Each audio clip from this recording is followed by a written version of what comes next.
오늘 말씀에서 요한은 부활하신 예수님과 제자들의 첫 만남을 그 중요성에 비해 매우 간결하게 전달하고 있습니다. 하지만 여들의 이후 이어지는 도마와 예수님과의 재회는 매우 구체적으로 그 정황을 증언하고 있습니다.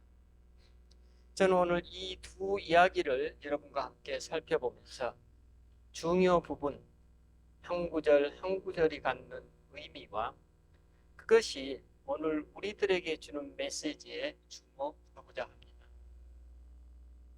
먼저 오늘 말씀의 전반부, 부활하신 예수님이 제자들과 처음 만나는 장면을 살펴보십시다. 제자들은 안식 후 첫날 막달라 마리아로부터 예수님이 무덤에서 부활하셨다는 소식을 이미 듣고 있었습니다.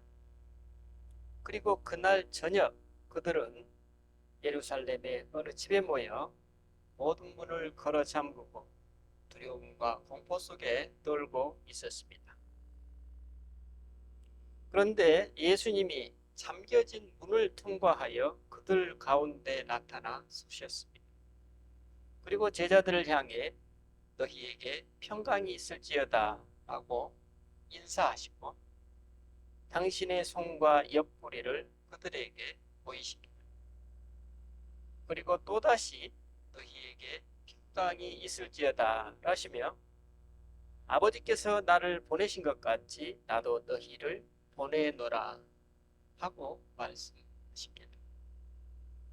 예수님은 이 말씀 후에 그들을 향해 숨을 내쉬면서 성령을 받으라 하고 선포하십니다. 그리고 다음의 말씀으로 이 장면이 마무리됩니다. 너희가 누구의 죄든지 사하면 사하여질 것이요 누구의 죄든지 그대로 두면 그대로 있으리라. 부활의 중요성에 비해 매우 간결한 묘사입니다. 우리는 여기서 너희에게 평강이 있을지어다 라는 문장이 반복되고 있음을 발견합니다. 예수님은 왜 이처럼 반복해서 평강을 선포하셨을까요? 그건 바로 예수님이 보시기에 제자들이 지금 당신의 평강 가운데 머물지 못하고 있기 때문일 것입니다. 이처럼 예수님이 두 번에 걸쳐 제자들의 평강을 선포하셨지만 그 샬롬은 아직 제자들의 것이 되지 못하고 있습니다. 그들은 왜 예수님이 선포하시는 샬롬을 자기 자신들의 것으로 받아들이지 못했을까요? 그들은 예수님의 용서 이전에 사실 자기 자신을 용서하지 못하고 있었던 것입니다. 그들은 그 순간 예수님의 샬롬으로의 초대가 무엇이었는지, 어떻게 그 초대를 자신들의 것으로 받아들일 수 있는지에 대해서 알지 못했던 것 같습니다. 그래서 예수님은 첫 번째 샬롬을 선포하신 후 당신의 손과 옆구리를 제자들에게 보이십니다.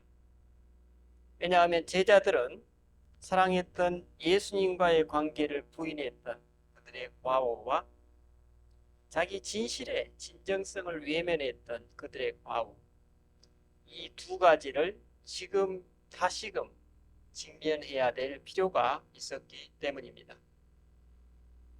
그들이 진정 예수님의 샬롬을 자신들의 것으로 받아들이려면 그들 앞을 가로막고 있는 이 두 가지 장애 요소를 극복해야만 했을 것입니다.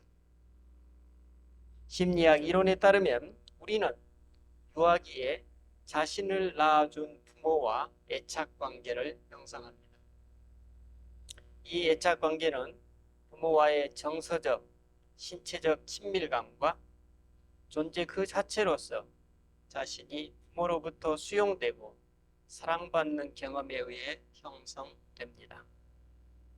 이렇게 형성된 아기와 엄마의 애착관계는 이후의 삶, 즉 그 사람의 삶과 대인관계에서 당시 어린 시절에 형성된 그 애착관계가 영향을 미치고 반영된다는 것입니다. 그리고 이에 대비되는 개념으로서 우리는 우리의 경험적 진실에 기반한 진정성을 또 생각해 볼 수 있습니다. 우리는 여기서 이 진정성을 한 인간으로서 그 사람 고유의 경험에 대한 순전하고 원초적인 반응이라는 개념으로 가정해 보십시다. 여기서 그 진정성과 조금 전에 말씀드린 애착관계를 한 아이의 체험으로 설명드리면 이렇습니다. 예를 들어 배가 고파서 참지 못하는 3세의 아이가 있다고 칩시다. 그 아이가 더 어렸을 때에는 배고프다고 막무가내로 울 때, 투정을 부릴 때 엄마는 최대한 그 아이의 요구에 맞춰서 돌보게 될 것입니다. 하지만 이제 그 아이가 점차 엄마의 말귀를 알아듣게 되면서 엄마는 당신이 더 시급한 일이 있을 것이고 당신이 힘든 사정을 이야기하며 배고픈 아이의 이해를 구하기 시작할 것입니다. 그리고 아이는 점차 엄마의 제안이 마음에 들지 않더라도 자신이 엄마와의 친밀한 애착관계 속에서 계속 살아가기 위해서는 배고픔이라는 진정성이죠. 즉 원초적 자아를 억누르면서 엄마의 형편에 자신을 점점 더 맞추어 나가게 될 것입니다. 다시 말하면 엄마와의 애착관계를 고수하는 대신 그만큼 아이 자신의 배고픔이라는 진정성을 억누르는 것입니다. 이처럼 아이는 자기 생존을 위해 되도록이면 엄마와의 애착관계를 포기하지 않으려는 성향, 즉 나이스한 자아가 점점 더 강화될 것입니다. 하지만 이 나이스한 자아라는 평판을 얻기 위해서 자기 생존의 노력이 강화되면 될수록 그 아이는 불가피하게도 자신이 경험하고 있는 배고픔이라는 진정성, 즉 원초적 자아를 점차 포기해야만 하는 갈등 상황에 놓이게 됩니다. 우리가 좀 더 나이스한 사람이 되기 위해 우리 안에 그 아이가 점점 더 자신의 원초성으로부터 단절되고 고립되면 될수록 이제 그 아이의 몸과 마음에서는 그 단절에서 오는 고통을 호소하는 신호를 내보내기 시작합니다. 이제 그 아이가 어른이 되면 그 신호는 우울증과 각종 질병으로 드러나게 된다는 것입니다. 자신의 원초적 자아로부터 단절된 우리의 몸과 마음이 병들기 시작하는 것입니다. 소위 요즘 말하는 스트레스성 질환입니다. 현대인의 많은 질병들이 이러한 원인에 기인하고 있음이 의학적으로 증명되고 있다고 합니다. 우리는 이러한 과정을 고상한 용어로 사회화 과정이니 어른이 되는 과정이니 혹은 정치화되는 과정이라고 표현하기도 합니다. 한마디로 나의 생존을 위해 내 주변의 이웃과 나이스한 관계를 맺는 데 익숙해지고 더 노련해지는 것입니다. 하지만 나이스한 내가 드러나면 날수록 내 생명의 원천이라 할 수 있는 나의 원초성은 점점 더 억압될 수밖에 없습니다. 이에 대비되는 개념으로 우리가 나의 진정성, 즉 나의 원초적 자아만을 지나치게 고수하면 어떻게 될까요? 그렇습니다. 나의 그 원초성을 고수하는 그만큼 우리는 또 다른 사람과의 애착관계에서 혹은 부모와의 애착관계에서 얻을 수 있는 내 삶의 안정성이 위기에 내몰릴 수도 있을 것입니다. 이처럼 나의 생존을 위한 나이스한 자아와 한 인간으로서 나의 진실을 담보해 줄 원초적 자아는 늘 상호 갈등과 선택의 문제로 우리 앞에 놓여 있습니다. 어쩌면 우리는 유아기 이래로 늘 이 갈등과 선택의 상황을 살아오고 있다고 해도 과언이 아닐 것입니다. 그런데 오늘 본문의 제자들은 각자가 한 인간으로서 예수님과의 관계에서 이 두 가지 중요한 요소를 모두 잃어버린 사람들입니다. 먼저 그들은 생존을 위해 예수님과의 인간적 애착 관계를 끊어버렸습니다. 그런데 문제는 그 애착 관계를 등지면서 동시에 예수님을 부인하는 거짓을 통해서 현재 자기 존재의 기반이 되는 자기 체험의 진정성, 즉 원초적 자아를 외면해 버린 것입니다. 그들은 실상 살아있다 하나 살아있는 사람이 아니었습니다. 왜냐하면 온전한 자기 자신으로 존재할 만한 중요한 근거 혹은 요소를 모두 잃어버렸기 때문입니다. 여러분, 이런 삶이 지속되고 강화되면 어떤 결과에 이르게 될까요? 그렇습니다. 그 사람의 몸과 마음, 그 사람의 삶 속에서 온갖 반응으로 나타날 것입니다. 성경에서는 이를 일컬어 하나님과 단절된 죄의 상태라고 말합니다. 왜냐하면 우리 존재를 지탱해주고 있는 그 중요한 요소가 내 자신으로부터 하나님으로부터 분리되어 있기 때문입니다. 그 사람이 온전한 인간으로서의 생명이 없는 상태.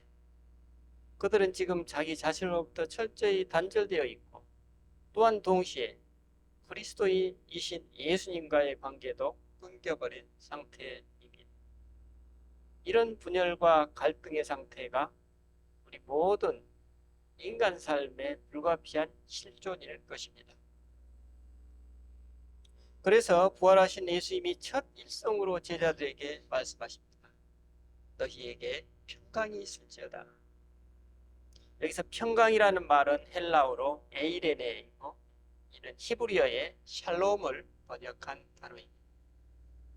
여기서 에이레네와 샬롬은 종말론적 구원을 의미한다고 합니다.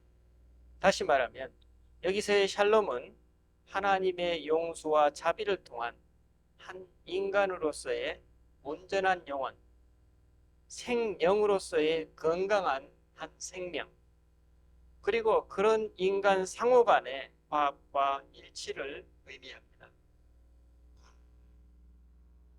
그러므로 샬롬 상태의 인간은 자신의 진정성, 원초적 자아를 회복한 인간이고 또한 동시에 하나님과 건강한 애착 관계를 누릴 수 있는 살아있는 생명으로서의 인간을 의미한다고 볼 수 있습니다. 우리는 선악과 사건 이전에 아담과 하와의 그 자유로움과 샬롬의 상태를 떠올릴 수 있습니다. 하지만 우리에게는 트라우마가 있습니다. 나의 애착 관계를 놓지 않기 위해서 나의 진정성과 원초성을 훼손시켜야만 했던 과거의 고통이 있습니다. 이 과거의 고통이 오늘 현실의 삶에서 다시 자극을 받으면 우리는 그 트라우마가 가져오는 그 퇴행적 모습으로 되돌아가려고 합니다. 그 트라우마는 우리가 태어나기 전 어머니의 뱃속에 있을 때 경험될 수도 있고 우리가 자의식을 갖기 전 유아기였을 때 경험될 수도 있으며 이후 유년기와 현재에 이르기까지의 과정에서 경험될 수도 있습니다. 또 심지어 우리 부모님이 경험하셨던 트라우마가 유전자를 통해 오늘 나에게 연결되어 오늘 우리 안에서 깊게 작용할 수도 있을 것입니다. 그래서 예수님은 이런 제자들에게 당신의 샬롬을 회복시켜 주시기 위해 당신의 손과 옆구리를 보이십니다. 무슨 의미입니까? 사흘 전 당신들이 외면했던 당신들의 그 원초성을 이제 당신들의 오감으로 다시 새롭게 확인해 보라는 것입니다. 사흘 전 당신들 스스로 포기해버렸던 그 진정성을 나의 손과 옆구리를 보고 있는 지금도 여전히 포기해야만 하는 것인지 지금 분별하고 확인해 보라는 것입니다. 그때와 지금 과연 어느 때가 진짜냐는 것입니다. 예수님이 제자들에게 이 같은 기회를 주고 계시는 이유는 그때 그 방에서 제자들은 실제로 어느 편이 진짜인지 혼란에 빠져 있었던 것입니다. 저 역시 이번 사순절 기간 동안 말씀을 따라 복음관상으로 기도해 보았습니다. 그리고 오늘 이 방에서 제자들과 함께 예수님을 마주하게 되었습니다.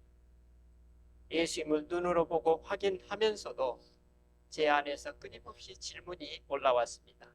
이것이 어찌 된 일인가? 어떻게 이것이 가능하지?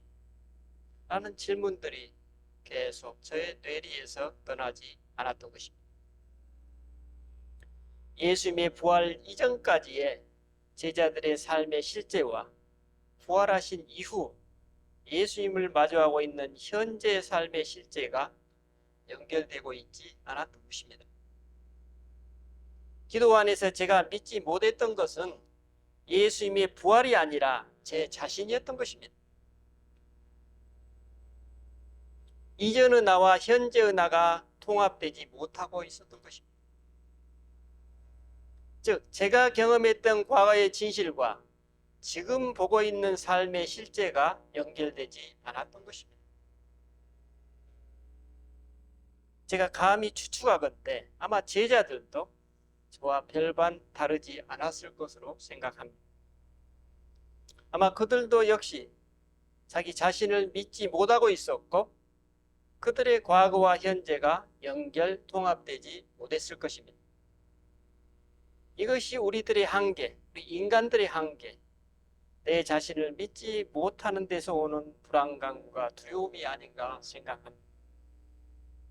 왜냐하면 오감으로 이 세상을 마주하고 분별하고 반응하며 삶을 선택하는 우리들의 역량으로는 현재 부활하신 예수님을 자연스럽고 온전히 대한다는 것은 거의 불가능할 것이기 때문입니다. 이런 제자들의 상태로는 아버지께서 나를 보내신 것 같이 나도 너희를 보낸다는 예수님의 명령을 실천하기는 매우 어려울 것입니다. 그래서 이를 잘 알고 계시는 예수님이 이 난관을 타개할 수 있는 길을 제시하십니다. 예수님은 그들을 향해 숨을 내쉬시면서 성령을 받으라 하고 선포하십니다. 그리고 다음과 같이 덧붙이십니다.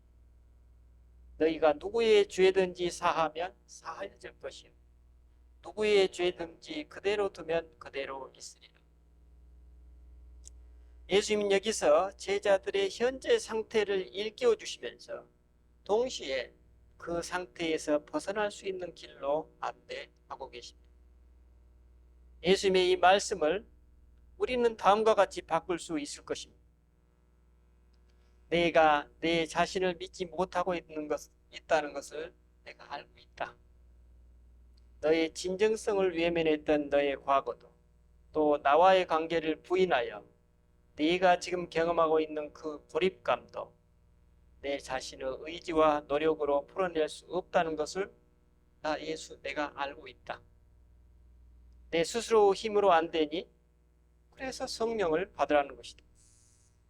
너희가 성령을 받으면 그 성령이 너희를 그 죽음의 상태로부터 너희를 용서하고 구원하여 너희를 다시 생명, 샬롬으로의 삶으로 회복시켜 주겠다는 메시지로 해석할 수 있을 것입니다.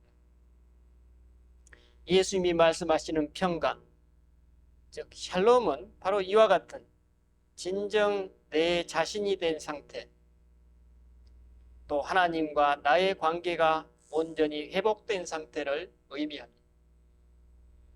하지만 제자들은 지금 이 자리에서 예수님이 직접 샬롬의 상태, 즉 그리스도의 현존이라는 은총을 체험케 하시지만 그들은 이 은총의 선물과 체험의 기회를 알아차리지도 누리지도 못하고 있습니다.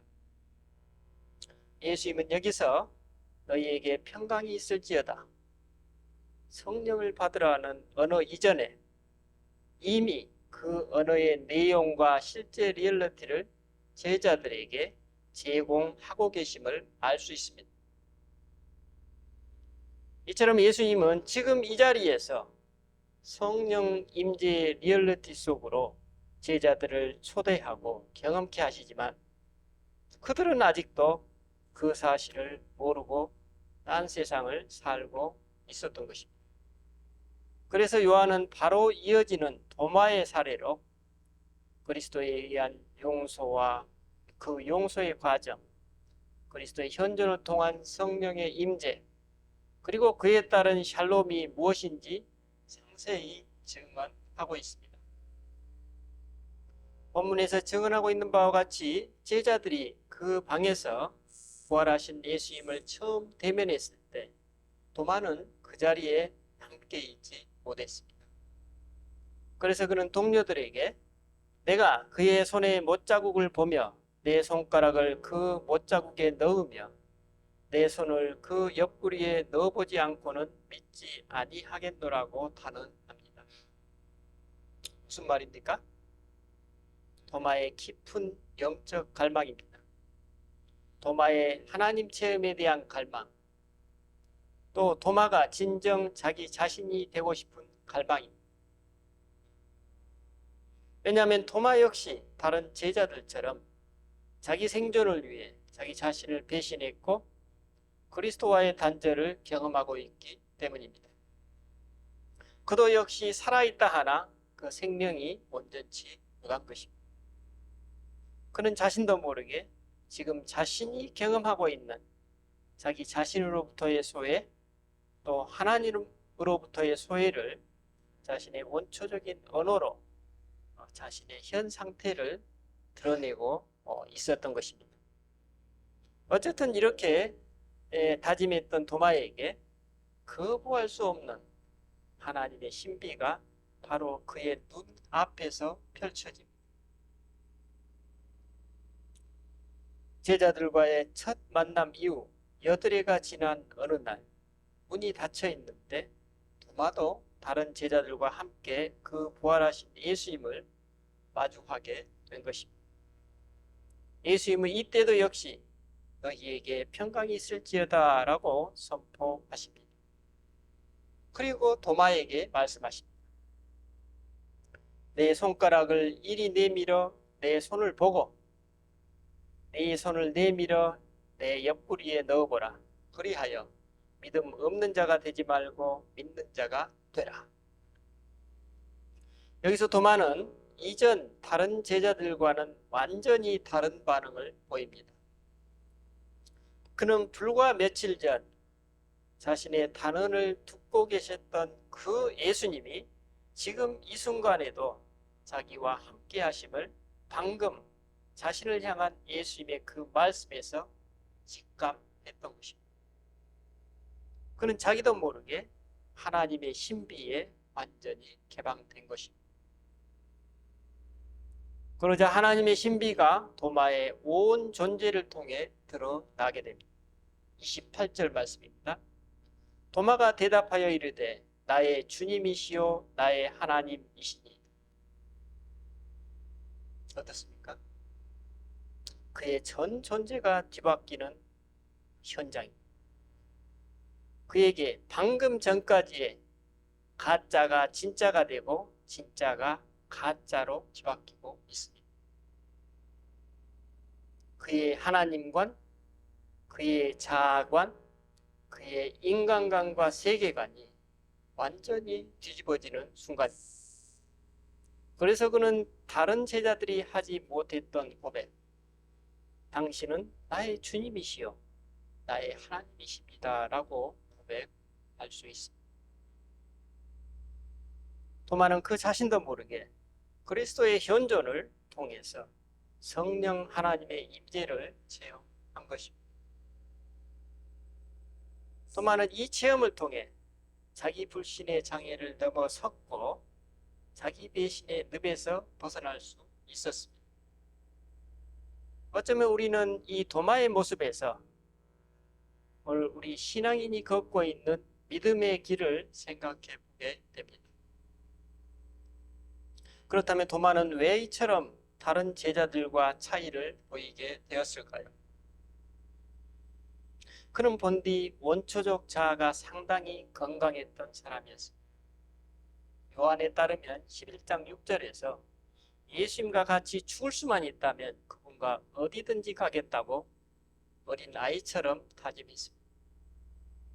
또 14장 5절에서 예수님이 무슨 일이든 명확히 밝혀주시지 않는다고 여기서도 도마가 어린 아이처럼 원초적으로 불평했던 사실을 요한이 전하고 있습니다.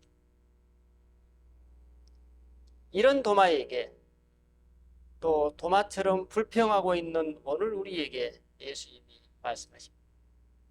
너는 나를 본고로 믿느냐? 보지 못하고 믿는 자들은 복되도다. 여러분, 예수님의 이 말씀이 내포하는 바가 무엇입니까? 우리가 믿음을 가지려면 우리는 도마보다 훨씬 더 믿을 수 없는 현실을 통과해야만 하는 그 과제가 남아있다는 것입니다. 하지만 그 믿을 수 없는 삶의 실제를 넘어서서 믿음의 길로 넘어온다면 이는 도마보다 훨씬 더 칭찬받을 만한 믿음이라는 말씀입니다. 여러분, 우리는 우리 스스로 내 자신을 용서할 수 있는 능력이 없습니다. 우리의 자아는 크게 제가 분류하자면 경험된 자아, 객관적 자아죠. 자아와 경험하고 있는 자아, 지금 이 순간에 경험하고 있는 자아, 주체적 자아로 분류할 수 있을 것입니다. 경험되어 객관화된 자아는 삶의 경험을 통해 누적된 우리들에게 느껴지는 인격, 기질, 사회적인 위치 등을 말합니다. 근데 사실 그것은 진정한 우리 자신이라고 볼 수 없죠. 그건 늘 가변적으로 변화되고 형성되고 움직이는 것이죠. 그러므로 경험된 자아는 지금 경험하고 있는 주체적 자아에 의해서 대상화되고 그 대상화되어서 어때요? 잘못된 부분을 인식하고 받아들이고 또 이따금씩 그것을 바로잡기도 합니다.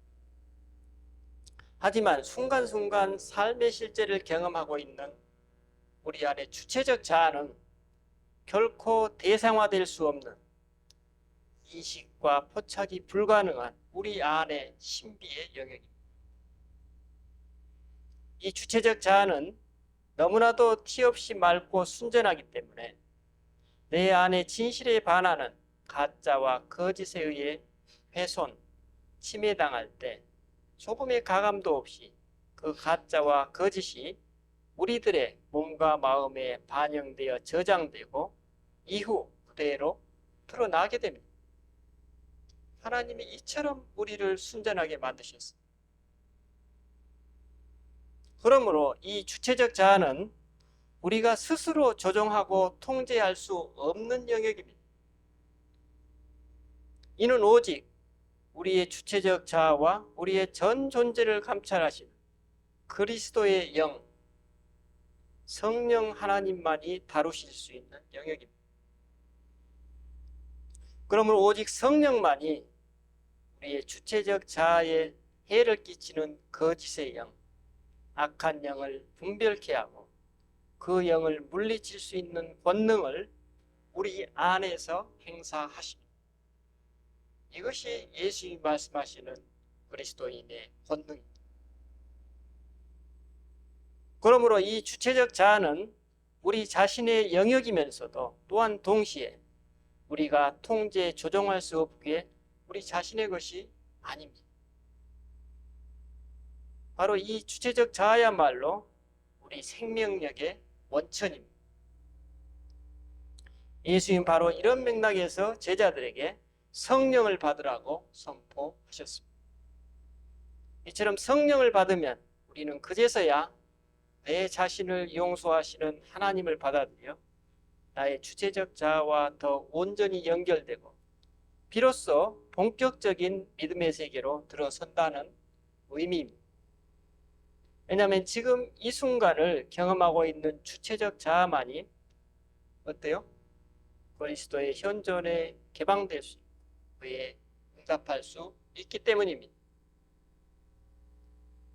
우리가 도마와 같은 이런 체험을 하게 되었을 때 이제 비로소 우리는 너희가 누구의 죄든지 사하면 사하여 줄 것이요 누구의 죄든지 그대로 두면 그대로 있으리라는 예수님의 말씀 진정성을 이해하고 받아들여서 실천할 수 있을 것입니다. 여러분, 오늘 나는 그리스도의 샬롬을 누리고 있습니까? 그 샬롬은 경험하고 있는 사람만이 그 샬롬을 드러낼 수 있다고 오늘 말씀에서 예수님이 우리에게 직접 보여주고 계십니다. 요한은 이 그리스도의 샬롬이 세상의 빛이요 생명이라고 증언하고 있습니다. 기도하십시다. 주님, 우리는 오늘 이 세상에서 유일무이한 우리 각자의 자아 안에 그 경계와 끝을 알 수 없는 소우주가 있음을 봅니다. 우리가 알 수 없는 하나님의 신비가 우리들 각자의 자아 안에 감춰져 있음을 발견합니다. 주님, 그래서 우리는 늘 나의 자아를 건강하게 돌볼 만한 역량의 결핍과 한계를 고백하게 됩니다. 그래서 우리는 내가 내 자신을 믿지 못하고 나의 이웃을 믿지 못해서 고통과 두려움 속의 삶을 살아가곤 합니다. 주님의 구원이 절실한 우리들의 실상입니다. 주님, 당신의 영으로 매일 매순간 우리를 구원하여 주시옵소서. 우리가 늘 당신의 샬롬이 되게 하옵소서. 우리 주 예수 그리스도 이름으로 기도드립니다. 아멘. 찬송가 162장입니다.